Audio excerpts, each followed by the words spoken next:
Hi students, welcome to just exams. இன்னைக்கு என்ன பார்க்க போறோம்னா, காமன் ஹாஃப்லி எக்ஸாம் 2023 12th ஃபிசிக்ஸ்க்கான important and model question paper தான் பார்க்க போறோம். வாங்க பார்த்துடலாம். அதுக்கு முன்னாடி நம்ம சேனலை பார்க்குறவங்க மறக்காம சப்ஸ்கிரைப் பண்ணிக்கோங்க அண்ட் அந்த பெல் ஐக்கானையும் சேர்த்து கிளிக் பண்ணிக்கோங்க. பகுதி 1 பார்த்தோம்னா 15 one mark question. 15 one mark கொஸ்டினுமே நீங்கள் ஃபர்ஸ்ட் நம்ம புக்கில் இருக்க புக் பேக் கொஸ்டின் நல்லா தரவா பார்த்துட்டாலே 13 கொஸ்டின் அடிச்சிடலாம். எப்படியுமே உள்ள 2 கொஸ்டின் எடுப்பாங்க. 12th பப்ளிக் எக்ஸாம் பொறுத்த வரைக்குமே 2 கொஸ்டின் உள்ளேருந்து எடுப்பாங்க, 2-3 கொஸ்டின். கொஞ்சம் ஓரளவுக்கு 1 மார்க் கொஞ்சம் நல்லா படிச்சுக்கிறணும். அடுத்து பகுதி 2 பார்த்தோம்னா 6 2 மார்க் கொஸ்டின். ஃபர்ஸ்ட் மோதல் காரணியை வரையறுக்கவும், கூலும் விசைக்கும் புவியீர்ப்பு விசைக்கும் இடையே உள்ள வேறுபாடு கேட்டிருக்காங்க. கூலும் லாவுக்கும் புவியீர்ப்பு விசைக்கும். அடுத்து பார்த்தோம்னா 2 போலராய்டுகள் பரப்பு அச்சுகள், அந்த இது. அடுத்து காந்த தயக்கம் என்றால் என்ன, இழுப்பு திசைவேகம் மற்றும் இயக்க எண் ஆகியவற்றை வேறுபடுத்துக. ஸோ வேறுபடுத்துகவே பாருங்களேன் எப்படி கேட்டிருக்காங்கன்னு. ஸோ இந்த சம்லாம் இந்த கொஸ்டின் பார்த்துக்கோங்க. அடுத்து தகவல் தொடர்பு அமைப்பில் பட்டை அகலம் என்றால் என்ன. ஸோ பட்டை அகலம்னா என்ன, அவ்வளோதான். இடப்பெயர்ச்சி மின்னோட்டம் என்றால் என்ன.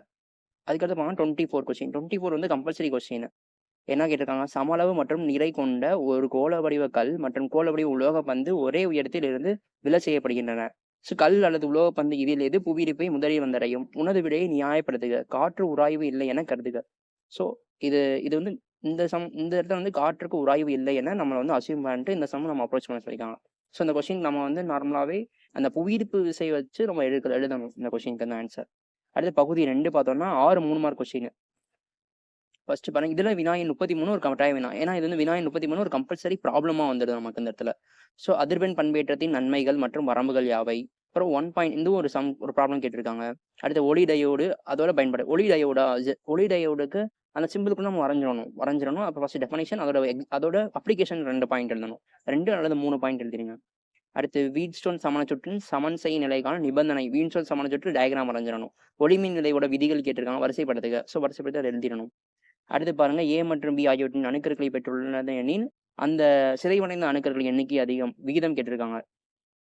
ஸோ அந்த அரையாட்களம் இந்த லெசன்ல இருக்க எல்லா அந்த எடுத்துக்காட்டு சம், புக் பேக்ல இருக்க எடுத்துக்காட்டு சம் எல்லாத்தையுமே நல்லா மனப்பாடம் பண்ணி வச்சுக்கிறணும். அடுத்து பகுதி 4 5 5 மார்க் கொஸ்டின் எய்தரா தான் இருக்கும்.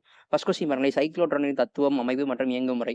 அழகா நீட்டா அந்த டயக்ராம் வரைஞ்சு தத்துவம், அப்புறம் அது இயங்கும் ப்ராசஸ் ஸ்டெப் பை ஸ்டெப்பாக எழுதணும். மின் இருமுனை ஒன்றினால் ஏற்படும் நிலை மின்னழுத்தத்திற்கான கோவையை பெறுக. சிறப்பு நேர்வுகளை எழுதுக. அப்புறம் எலக்ட்ரான் நுண்ணோக்கியின் தத்துவம் எழுதணும். வேலை செய்யும் விதத்தை சுருக்கமான படத்துடன் விளக்குக. படத்தை நீட்ட டயக்ராம் வரைஞ்சிடணும். ஸ்னெல் சாளரம் என்றால் என்ன, ஒளியூட்டப்பட்ட ஆரத்திற்கான சமன்பாட்டை தருவி. அந்த ஸ்னெல் சாளரம் அந்த சமன்பாடு. ஸோ இந்த மாதிரி தான். அடுத்து பாருங்க, இது ரொம்ப ரொம்ப இம்பார்ட்டன்ட். தொடர் RLC சுற்றில் சமன் செய்யப்பட்ட மின்னழுத்த வேறுபாடு மற்றும் மின்னோட்டத்துக்கு இடையான உள்ள சுட்ட கோணத்திற்கான சமன்பாட்டை தருவி. ஸோ RLC டயக்ராம் கூட வரைஞ்சிருக்க முடிஞ்சா. கதிரியக்க சிதைவு விதியை வரைபடத்தினுடைய உடைய சொல்லியிருக்காங்க.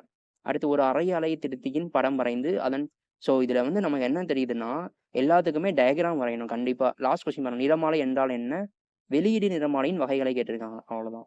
ஸோ இப்போ இந்த பார்ட் 4ல வந்து மோஸ்ட்லி டயக்ராம் கொஸ்டினா தான் வரும். டயக்ராம், அதோட செயல்முறைகள், அதோட அந்த பாயிண்டா அதை மட்டும் இப்போ ஒரு சில சம் வந்து ஒரு சில கொஸ்டின்ஸ் பார்த்தோன்னா வரையறுக்கிற மாதிரி இருக்கும், அதை வரையறுக்கணும்.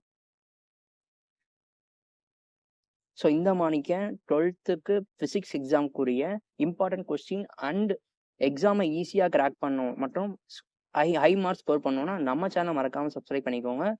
அண்ட் உங்களுக்கு ஏதாவது டவுட் இருந்தால் அதை கமெண்ட் செக்ஷனில் கமெண்ட் பண்ணுங்கள். Thank you students.